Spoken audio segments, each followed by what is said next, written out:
Hello, and welcome to our last edition of our 2019 CAP2 educational series, CAP2 Trends. I am Kristen Hunt, Director of Nursing Programs and CAP2 at Vizient. As this year is coming to an end, we wanted to take this opportunity to highlight some of our members' accomplishments. This program will showcase several members who have successfully incorporated APPs in every facet of clinical care and in leadership roles. Our objectives today are to examine the benefits APPs provide to member organizations and describe emerging APP roles and responsibilities. Before we begin our discussion, I want to remind you that you can contact us at any time. We want you to be involved. Our goal is to be transparent and frank throughout this discussion today. So again, I encourage you to reach out throughout the program and let us know what your thoughts are. You can do this by sending us questions or comments online, by typing it in the question box and clicking submit. Joining me today for our discussion is Dr. Tom Villanueva. Tom, tell us a little bit about yourself and your role here at Vizient. Thank you, Kristen. It's actually a real pleasure to be here. So I'm the Associate Vice President of Clinical Resources for Vizient. I work with the Office of Grants and Awards for working with trying to find grants within CMS that are of value to our members at Vizient. I just recently concluded the TCPI program, which is Transforming Clinical Practice Initiative, in which we were immensely successful in. And my background is in hospital medicine and also in internal medicine as well. Well, thank you, Tom. We really appreciate you being here today. So I'm going to start things off with asking the hard question that we get all the time. Why do we need to pull away from that physician-led care delivery model and integrate APPs into our care delivery system? And that's an honest question. Look, it comes to something that's very simple that we see and realize in many of our organizations right now. The volumes are getting staggering. Our patient population is only getting sicker and they're getting older. So access is the biggest issue that occurs. This is one of the ways of resolving it. The only way we could do this is through the team approach to care. As we struggle with volumes, as we struggle with payment models based on outcomes, and as we start getting ready for new payment models under the bundle payment programs, the only way you could be successful in these programs is through the team approach to care and not so much being physician-centric. So this all sounds great. We've heard a lot about it, but I think, to really start this discussion today, we want to just lay everything out on the table. Absolutely. I want to start by talking, what are these challenges to achieving this? So what are the challenges itself? So we did promise to be very transparent today and very honest. So it's the lack of standardization that occurs with treating and actually how we deal with our APPs. We see them with many of our organizations where they're being used at top of license to where they're being used as scribes in many of our organizations, and that's not the way to do it. I already mentioned about access, where many of them were just being concentrated using your APPs for follow-ups when they may be a great resource for your initial evaluation, and we'll be showing some examples of that today as well. There's the issue of turf issues. Well, I've actually had many conversations with my colleagues where they feel that their market share is being impeded, or the perception that their market share is going to be impeded by APPs. Now, as I mentioned before, as our volumes grow larger with people who are older and are sicker in our communities, we're going to have to need the special skill set needed by APPs to help us treat these patients. They will never replace the unique skill set that a physician has as well, which is also vital as a team for treating it. And last but not, probably the most important, is compensation. There's the misconception that bringing in APPs to your practice will actually reduce compensation. And why? The bulk of our physicians right now are actually on employment and usually under some type of productivity basis by a work RVU. And the thought process is by bringing your APP, you will actually decrease your productivity or your work RVUs. We're actually going to show you some examples where that's not the case at all. Great. I think we all need to get on the same page. A couple important things. There is going to be continued rapid growth. When we're looking at the projected growth of APRNs in the next 10 years, we're looking at 26% growth. PAs is 31% growth, and physicians are 7%. These are numbers that as organizations we need to embrace and understand. So one APP is not the same as another APP. We know that. Correct. I'm going to stress multiple times probably throughout today, when our APPs graduate and they pass their boards, they are practice ready. But I think there's some discussion we need to have about what is practice ready. Any profession needs some type of mentoring structure, some apprenticeship, to get acclimated into their new roles. So what do and then that rolls around into competency. Sure. And so, we'll hear sometimes that, our APPs are not, competent enough to, have their own panel or to, take care of, this type of condition. What do you say to that? I think that we need to realize that many cases when we've dealt with these issues where you felt an APP was placed in an environment or not ready for practice itself, was that APP set up for failure from the beginning? Were they given the appropriate type of orientation? Was there a clarity in their role? Were they put in an environment that they weren't ready for? And was additional training needed many times? Is there structure? And was there additional scope necessary? The same way as you would treat a physician, were those opportunities given to the APP to set them up for success? And I would see that sometimes that may not have been the case. Right. And again, I cannot stress it enough. APPs are practice ready, but it's truly understanding what does that practice ready mean, and what does that organization need to provide to make them be successful. So another barrier that you mentioned was compensation. Yeah. And I'm putting you on the spot here, and we really appreciate you being the physician presence here. But we need to talk about that some. I think that is a huge barrier, and so, let's take a deeper dive into that compensation piece. And I think it's, to be, again, being very transparent today, it's probably one of the larger issues right now. A large proportion of our physicians in our communities right now are employed. The bulk of the compensation models that they have right now is productivity-based, particularly among our proceduralists, where it's most times even completely productivity-based. The perception is that by bringing an APP into the practice itself, you're actually going to decrease your productivity.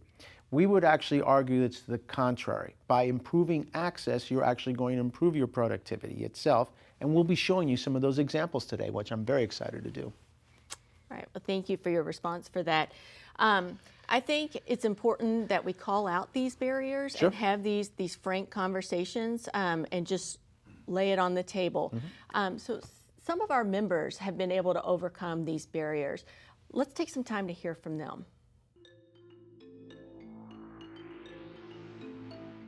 So the evolution of the APN role is something that really kind of started in the late 1990s. And many APNs, myself included, felt as though our voice wasn't heard because we did not fit into the traditional model. A lot of people don't completely understand what an APP is. If you hire an RN, you know what you're hiring. If you're hiring a physician, you know what you're hiring. When you're hiring an APP, to the uninitiated, I'm not exactly sure what I'm hiring and what I can expect them to do. As a senior leader for APPs, the job includes educating other people in what an APP does and what they can bring to the table. I was the first family nurse practitioner in our organization, and they didn't know where to put me. They didn't know where I fit. I wasn't a physician, but I was a provider. And I would hear, we're not sure what to do with you because you're unique. The APPs, meaning APRNs and PAs, are different from nurses, they're different from physicians, but they're a very important member of the healthcare team, and we need to support them in a way that provides the similar support that we're providing for our physicians and for our nurses, that we're able to provide career-specific support for our APPs. The successes that we've seen and that I personally have witnessed is really a growth in our advanced practice providers in their professionalism. They are now running committees. They're establishing pathways of career development. So we have career ladders that were championed by the advanced practice providers. They built that. And now the alignment on other quality initiatives, they're driven through advanced practice providers. At Dartmouth, we're very, very focused on population health. And the population is not just the people that are in the clinic that day or the people that are in the hospital. We have an obligation to the health of our entire catchment area, whether they're in the clinic that day or not. An APP can help the teams to provide that. It expands our resources. It offers slightly different resources. For instance, I can come in as an APRN and provide medical care, but I'm going to do it from a nursing perspective.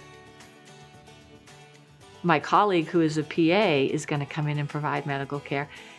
She's going to provide it from a medical perspective, and the two of us working together are going to provide the most amazing care possible because we collaborate. Just as we collaborate with our physician and our RN colleagues, and I like to think of the APP as the bridge between medicine and nursing. I think in my role specifically, it has allowed me to grow and to really understand what APPs do on a daily basis and really focus on the culture and getting more buy-in from them and just be a support and an advocate for them that maybe that they haven't had in the past. APPs are becoming increasingly valued within our system. They're recognized as a mechanism that we can use to provide high quality, safe, efficient, and timely health care. What we need to do is figure out how best to utilize this group of our professional staff in order for that to happen. I see us moving more to a team-based model, clinical teams working together to delineate roles and responsibilities among the teams. There's more of an appreciation for the education and training of APPs. I think we were approached 4 years ago by some of the medical directors to come and talk about the education and training to their medical students. So we're starting to do that. They better understand what the scope of practice is for an MP or a PA. We have been evaluating how we can integrate our APPs into medical staff. Just last month, we had another organization that recently went through this approach, and so we were able to capitalize on their information and integrate what they have shared with their physicians and their medical staff community. In organizations who integrate and optimize their APPs, I think that's really a role model for other organizations who realize they have not done as well with that, and there's missed opportunities. So making the business case for having a team, a clinical team, in which you can use the expertise on the team well. I think probably the most common example is our surgical practices. Surgeons want to be in the OR, want to be in the operating room, but someone has to consent the patient, someone has to make sure that patient is ready for surgery, someone has to make sure that after the surgery they recover well and things run smoothly. Someone has to make sure they see them after they go home when complications may arise. So having the full complement on a team requires expertise in different areas. I would say our biggest success over the past year has been that we're raising the role of the APPs to more formalize it within our institution. We're looking towards developing it to being a senior leadership role, either on the level, hopefully, of a chief physician or a chair position. We're still working that out. But because of CAP 2, we were able to benchmark looking at the leadership roles of the various CAP 2 organizations.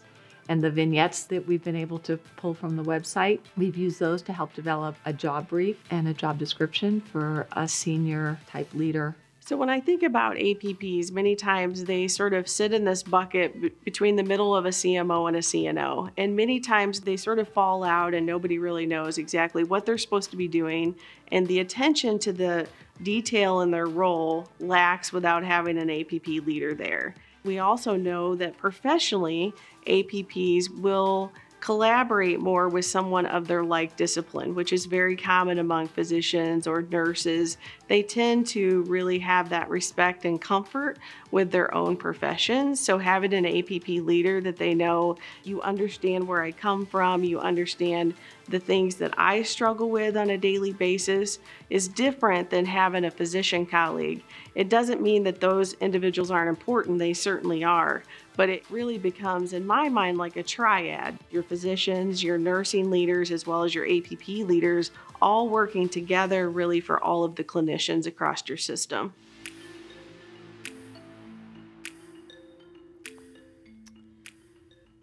Wow, Tom, I have to tell you, Paula's story, you know, when you look at someone that has, you know, been in their career for 20 plus years, they have this patient population that respects them, you know, and treasures them, yet they don't feel like, you know, she's just shared with us that she did not feel like she fit anywhere within the organization. So she didn't fit within the medical model. She didn't fit really within the nursing model. And so she didn't feel accepted. And so to be 20 years invested into an organization, into your patients, and feel invisible, wow. And I'm sure the organization was not doing this maliciously. I mean, what are your thoughts? I mean, how does this happen? Yeah, I agree. I don't think people were doing it maliciously. I think a lot has to do with the importance of a team approach to care. Here's where it's understanding your roles and bringing the team together with the common goal of doing what's best for our patients, where APPs can actually be a major contributor. And when they're looked upon as part of that team, that's when we start dissolving and seeing them rise up to the level where they actually deserve to be. Absolutely. So Tom, this is a great segue. Let's go into team-based care. Sure. So, you know, everyone talks about team-based care, right? But we really need to take a deeper dive into that team-based concept. A lot of times people think that a team has to be led by the physician. Correct. And that's not always the case. You know, and again, I'm putting you on the spot a little bit, and I apologize, but I think this is important. We need to talk about this. You know, does a team need to be ran by a physician? You know, in medicine, we've always said, well, there's always been a team. I remember as a third-year medical student, there was always the team, and it's a term we've probably been using, if not for decades, even more for a century. But has it really been a team? I recall that when I was a medical student all through my training, quite frankly, it was really never a team. It was a hierarchy. So what we need is actually establishing a team where everybody has a common goal. There needs to be, what we have right now is a lack of clarity, and we need role clarity first on who are those members of the team, and they're in a shared accountability. And based on that, it doesn't actually make sense. Sure, it could be the physician at one time, it could be the APP. Makes sense that sometimes in certain rounds it's really the case manager that should be the team leader at that moment. But it's actually having shared accountability and clarity of roles. That's what makes a team. Absolutely. And to build on that, you know, every team member in healthcare is a leader, right? Absolutely. And so, you know, as we talk about this and going through organizations, we need to see how are we able to better move into leadership roles for these advanced practice providers. So in this next segment, members will tell us what they've done to bring APPs into their positions of leadership. Let's hear what they have to say. At Dartmouth-Hitchcock, we're looking at formalizing and further developing a senior leadership role for APPs. That senior leadership role should look at our onboarding process, our competencies, our credentialing, how we can help our APPs to further their academic careers if they want to. Look at different opportunities for APPs, where can we expand? Develop a strategic plan for hiring APPs and what's that going to look like and in the various settings. And it's through the use of the tools that CAP2 have given us that we've actually started the underpinnings of developing this role. We've seen significant growth for our advanced practice providers and their own individual successes as a profession in our organization. And we utilize the foundational work of CAP2 to help guide the development of those leadership roles. It changed our organizational structure, and we used the documents from CAP 2 to help guide us through those journeys. And then we further have used those tools for CAP 2 to talk to and have conversations with our medical exec staff, with our chief medical officer, with our chief quality officers, to continue to drive patient outcomes. The biggest success that I've seen for our APP group is we have a lot more local leadership than we did previously. And I attribute a lot of this to CAP 2 and their influence. We have more than doubled the number of areas where we have local leadership, as well as we're identifying other areas where there does need to be local leadership, and how is that going to happen. And when I say local leadership, I mean formalized leadership, not the informal, oh, you can be the leader, people can come to you with complaints. I'm talking about, we've developed a job brief for an APP leader within a section that includes a lot of accountability and responsibility. CAP 2 opened the doors, and we were allowed then to have the conversations with our medical exec committees, with our chief medical officers, with our human resource department, with our legal and ethics and other departments. It really helped drive that as a foundation. So we used the information from CAP 2 and educated our staff to that information, and now it's catapulted them throughout the organization. So they brought up having a seat in the table. Help me understand why this makes sense. I mean, you have the old triad of the CQO, the CEO, and the CMO, and now we're saying we should bring in this new triad of the CMO, CNO, and APP leader, who is a provider and now going to reduce productivity for our patients that are necessary out there. Can you help me understand? Absolutely. I think the answer is completely easy. Let's look at the return on investment. So we've got this huge provider group that are providing care to our patients. And then, who is fostering their professional development? Who is supporting them and making them feel valued within the organization? So absolutely, I completely agree with you. I know that access is struggles, trying to find that protected time. Right.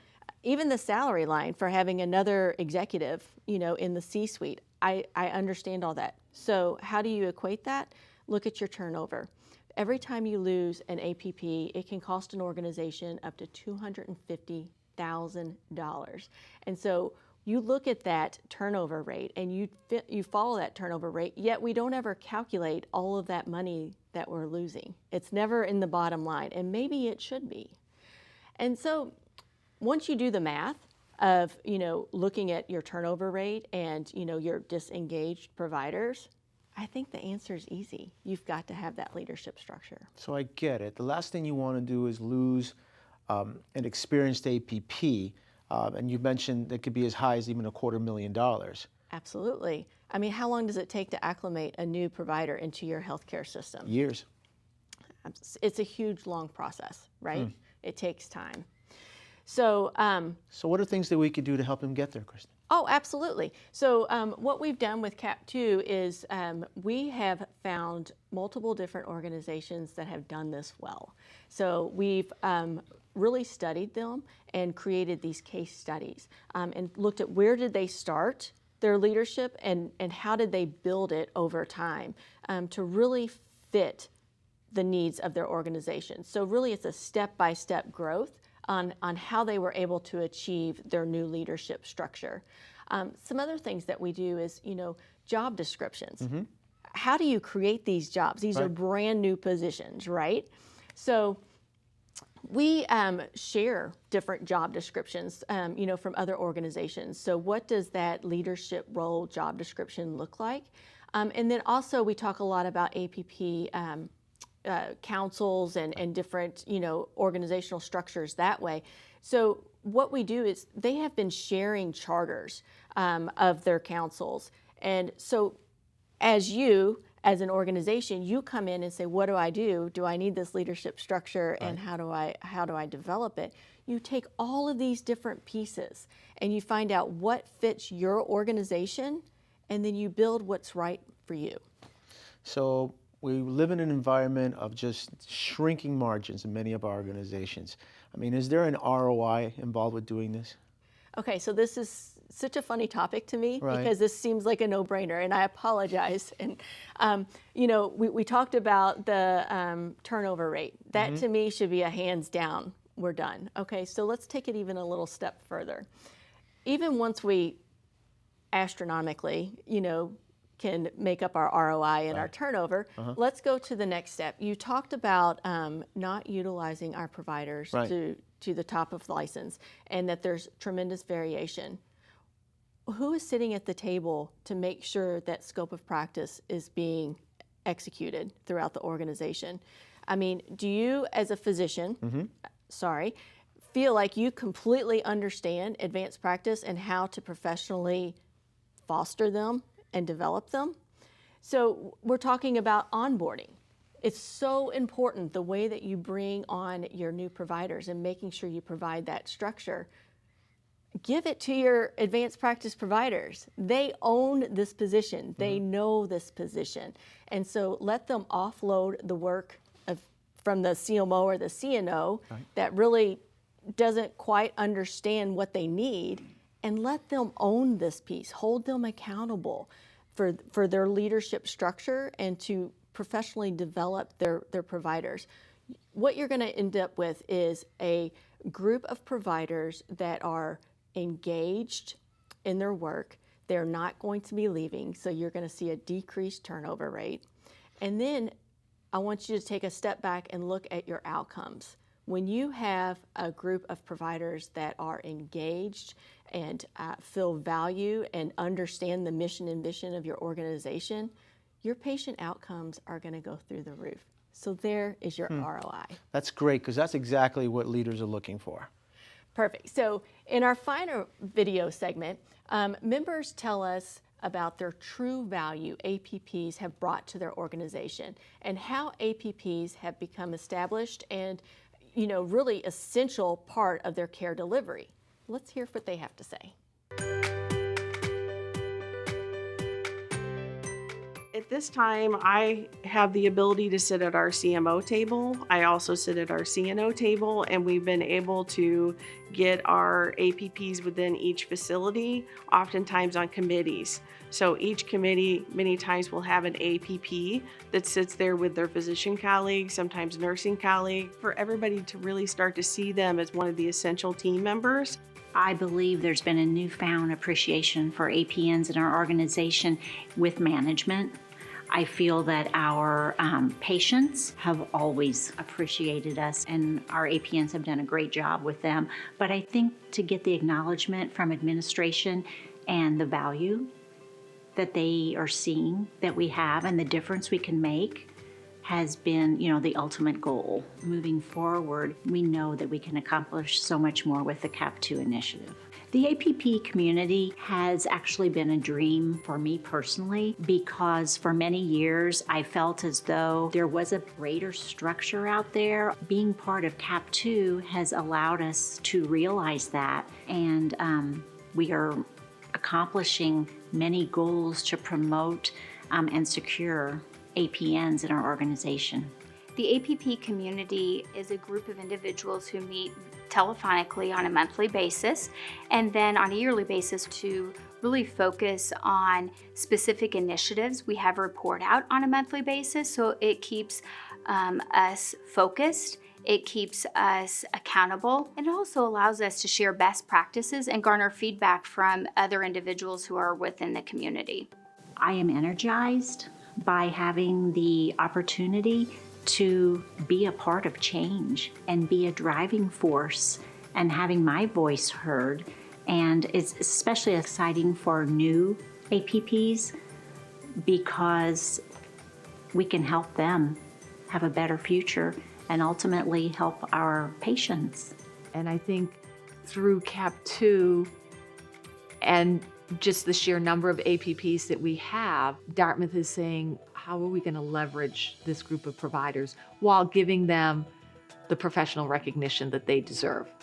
And I think at Dartmouth, that's something that's very important, that all the members of our professional staff achieve what they want in their professional roles. And I think CAP2 is going to help us APPs and physicians together, I think, can really learn from an onboarding program that's put together to develop both of them individually. So coming from different professions and backgrounds, many times they need to learn to speak to each other. Doing an onboarding program that's together for them can be really beneficial to help them grow in leadership, to help them build their clinical teams, and really, again, move things in the future to benefit our patients.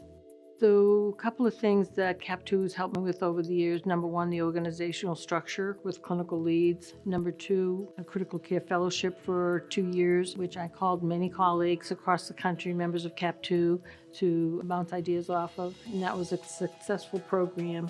And the third, more recently, is our transition to practice program for all new graduates. And we have a different but more robust program as a result. We've had a couple of accomplishments. I think the first and foremost is to take a more concerted strategic effort at optimization in the ambulatory care setting. Last year, we realized an additional $1.8 million of revenue as a result. What's even more striking is we have been able to place APPs in strategic decision-making committees, and that's been something that my physician colleagues have offered. That's been a real shift this past few years. Now let's go over other services available through CAP2. So CAP2 is a really unique program. So we have 5 different assessments, and what we're doing is basically essentially doing a gap assessment throughout the organization. We are looking at the acute care side, what's going on in the processes within in the hospital setting, and then looking at the leadership structure, the medical staff office, how and who are we credentialing our providers. And then we're looking at the ambulatory organizational structure. What is the structure that's supporting our ambulatory practice? And then what's really fun is that deep dive into each ambulatory clinic. And that's where we really get that optimization piece out of it. From all of our assessments, what we're able to do, and this is so exciting because this is going to be new this year, is we have been able to identify those key components that are important to 9 different domains and created a scorecard. So when we talk about improving and what type of environment we need for our providers to be successful, it's not just 1 or 2 things. It's not just optimization. It's not just, our billing practices or leadership structure. It is a component of 9 different domains. And you've really got to focus on all of these 9 domains to be successful. So what we'll do is we will give them a scorecard for the first time this year, and so we'll show them where they're sitting at, and it'll guide them almost like an analytic approach to where are they able to drive their performance improvement. We also have multiple tools and resources, which we kind of touched on a little bit earlier today, but then we also do educational webcasts such as this one, and networking opportunities as well, to really be able to combine and use those informations to be able to make those improvements. So what is an APP community, and can you tell us a little bit more what that is? Absolutely. I'm so excited to actually share information about this. This is something that we did new this year. And what we did is we focused in the Central Geographic Network. And so this region of organizations came together and decided that they needed to do something different with their advanced practice providers. And so they decided to use the CAP2 database to help drive their improvement. So these members are all members within the geographic network.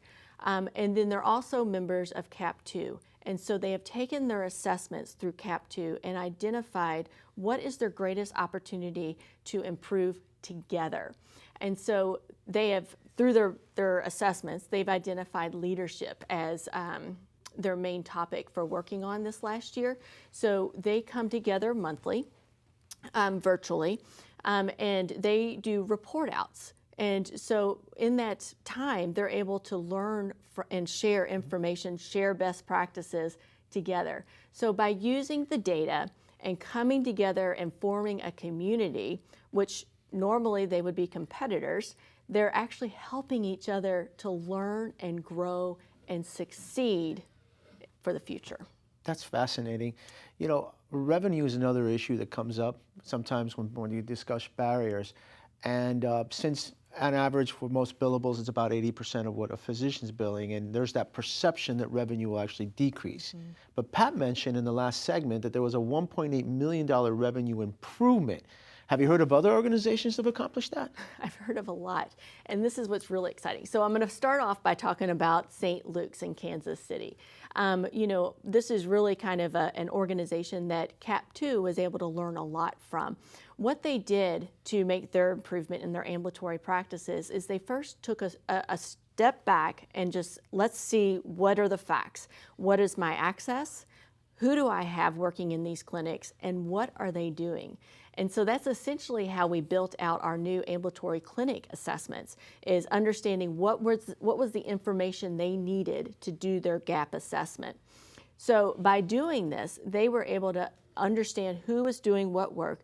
When the providers were doing administrative non-provider tasks, they realized that maybe they needed more nurses or case managers. And by flipping those models to be able to make sure that everyone was working to top of license, over a 1-year span, they were able to show a 98% increase in work RVUs, 23% in increased return on investment.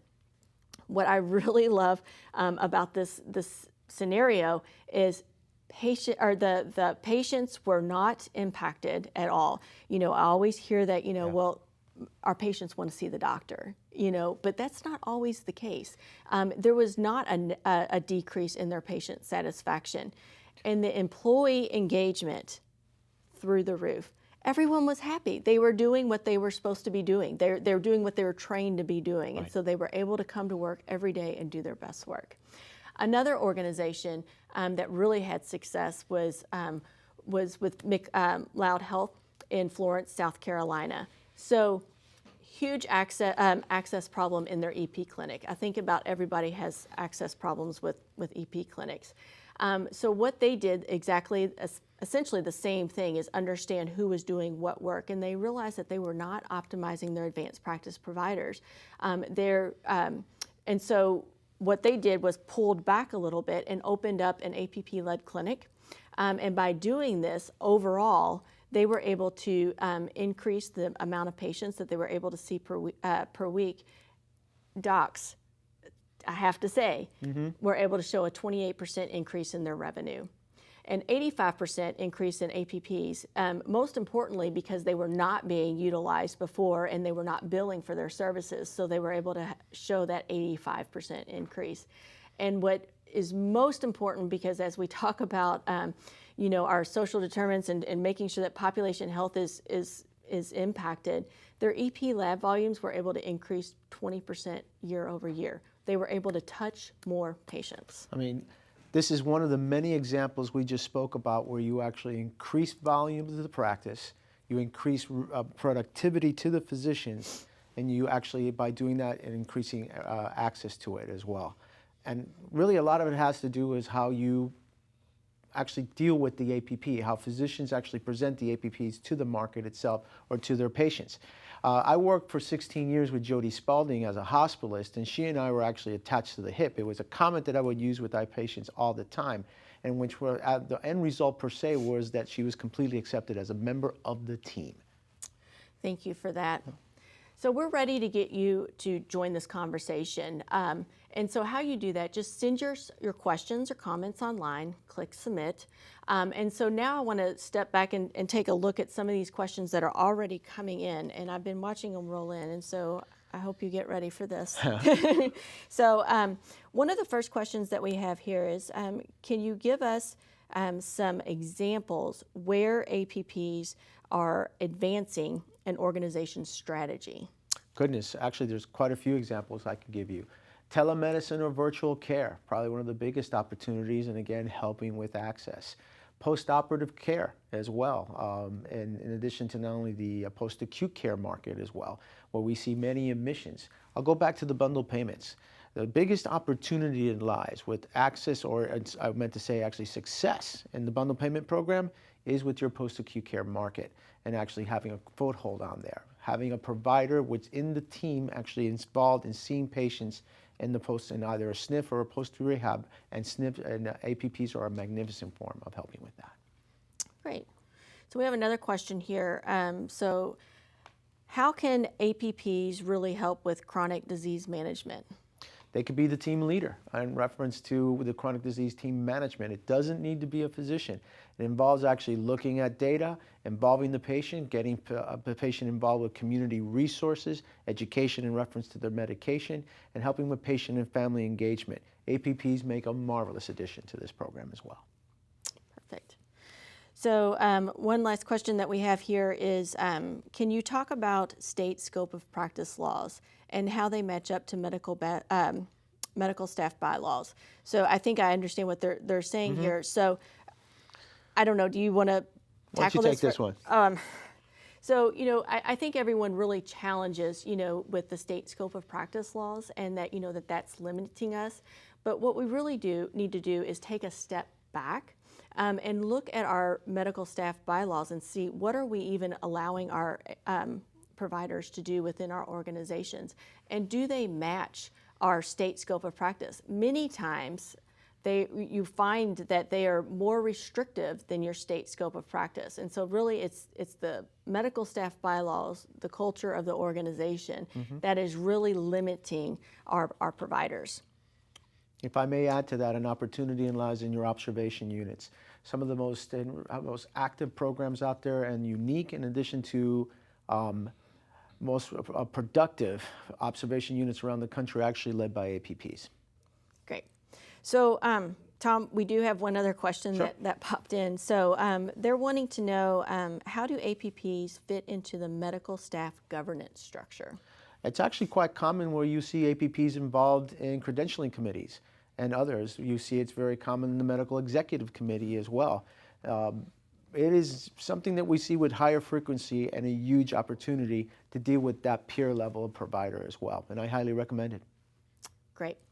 Okay, so we will be closing out now. So that's the end of our program. We hope that we've given you a comprehensive overview of the latest trends of advanced practice, and that hopefully maybe you can take something back to your organization.